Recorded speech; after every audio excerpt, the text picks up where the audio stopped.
It's been almost 25 years since Opera Australia last came to Queensland with one of their operas, and they're certainly not doing things in halves when they bring it back.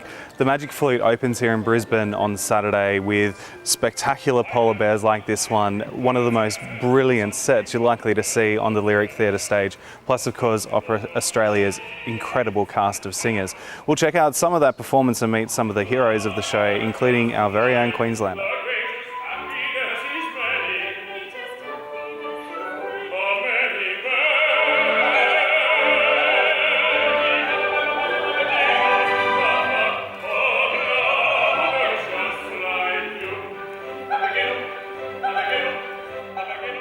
Tara and Andrew, welcome to Brisbane. We've just had a little sneak preview of the show. It looks fantastic. Are you guys having the best time? We are, actually. Having a great time here in Brisbane. It's fantastic, Yeah. Now, these are quite elaborate costumes, so they take long to get into and out of, especially yours, Andrew. It does take a while because all these pieces have to be individually tied onto the costume, like that, and then sort of studded on together like that. But yeah, I can almost do it by myself, with the exception of the arms. Oh, well, that's an achievement. Well done.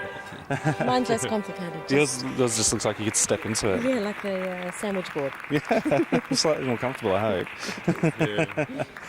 Now, the show is colourful and magical and exciting. And I guess what is really exciting about this particular production is it's so suitable for children. I felt like a kid while I was watching it, giggling away there. Do you feel that when you're in the show? Absolutely. We've had a fantastic audience response from the kids. We've had a lot of kids in the front rows sort of going, hello. Yeah, it's very sweet. Actually, in the curtain calls, they go, Papageno! It's really cute. That is super cute. And also, the puppets in this are just extraordinary, aren't they? They're huge and they're elaborate, and the bears are pretty exciting, but also the birds, they kind of fly out over the audience too, don't they? Yep, very beautiful. The massive bird that flies across the audience, across the stage is fantastic, with the miniature versions of these three boys. Yeah. Oh, excellent. So they don't actually have to climb on board and hope for the best. No, they don't. They decide to not do that, so it's good. That's a sensible decision. Yes. Yeah. And it's been such a long time since Opera Australia has been to Brisbane. Obviously, we've had you here with My Fair Lady. Mm-hmm. Well done. Good memory. I nearly said Merry Widow. But it's exciting for Opera Australia to be back in Brisbane after such a long time, isn't it? Oh, I think so. And for us, it's really exciting. I know it's wonderful for us to be able to come to Queensland and just be in another city and enjoy what it has to offer, and new audiences, a beautiful new theatre, which is beautiful acoustic in here. Beautiful. It's fantastic. So why there's still some tickets available. I'm amazed that that's occurred. Why should people come along and see the Magic Flute while it's here?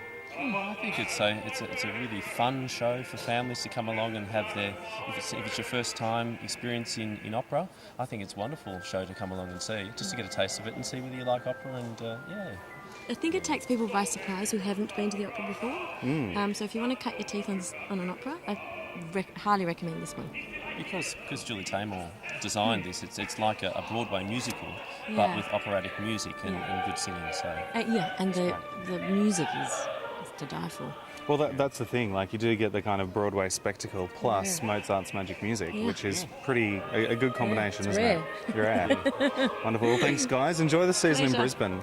No worries. Thank you. Thank you.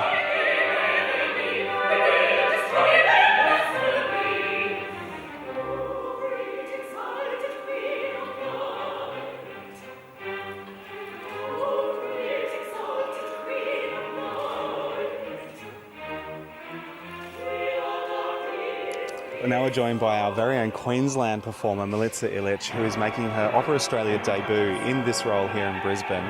We've just seen her do it. I was blown away. Congratulations. Oh, thank you so much. Thank you. It's a difficult role, but I've loved playing it. Yeah, but it's such a beautiful and well-known role too, and her aria is extraordinary, isn't it? Absolutely, yes. She's got the first aria in Act 1, and then she comes out with a very famous aria in Act 2 with 4 top Fs that I've got to sing, and in Act 1. She's got 1 top F, so it's very exciting, very Top hard. F, just, you wake up and do that, hey? Yes, I try. Now, I understand that you've just been in Covent Garden understudying this role and waiting for the opportunity to get on. Yes, no, I was off in Italy. I was in Italy, and it was a production from Covent Garden. Right. Yes, it was very exciting to have such an opportunity. But now I've got my opportunity here for the national company, which is a fantastic opportunity. And to make the debut in Brisbane must be pretty special for you as well. It's very special. It means that I can have my friends and family come and watch this, and and see how much I've worked and all the time and years that have gone into this profession and trying to become an opera singer. Well, Opera Australia has certainly come back in fashion with this gargantuan production directed by Julie Taymor. Now, if you have ever wanted to see The Lion King, or if you've even seen The Lion King, then this is definitely just as good. There are birds that fly over the audience, birds that fly across the stage, enormous polar bears. But that's not all. The Baz Luhrmann-directed production of A Midsummer Night's Dream bumps into the Lyric Theatre straight away. You can actually see Magic Flute on one night and Midsummer Night's Dream on the next night. They're both extraordinary productions, and there's still tickets available. You can get them by visiting qtix.com.au or by calling 136 246.